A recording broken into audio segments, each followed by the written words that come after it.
Ito yung isang neck pillow na sinasabi ko sa inyo na binigay ko na kay Pius. Overuse na namin yung mga pillow namin, obviously. Ayan. So, ganito.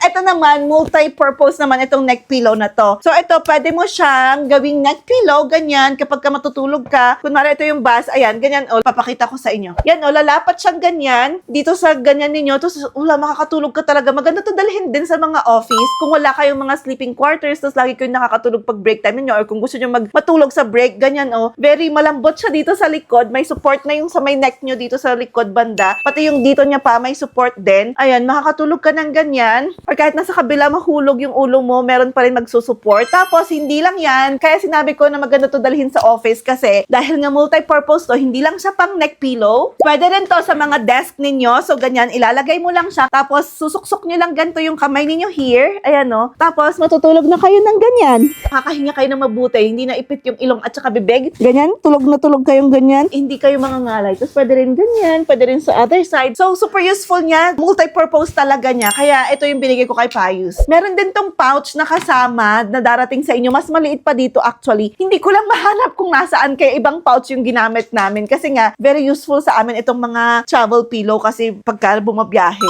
Lalo na ngayon, biyahe season na kasi summer, magsa-summer na, madami na naman kayong mga gala-gala dyan. Kung ayon yung mga wait sa biyahe, lalo na kung long drive or whatever, eto na, bumili na kayo ng travel pillow ninyo kasi yung mga ibang travel pillow, mag-ingat kayo pag bumibili kayo kasi ang dami kong nasayang na travel pillow kasi akala mo matigas siya pero mangangawit ka pa rin, masakit sa leeg pa din kapag kayo nang gamit. So, ayun lang, if you want this, ilalagay ko na lang sa baba kung saan makakabili. Bye-bye!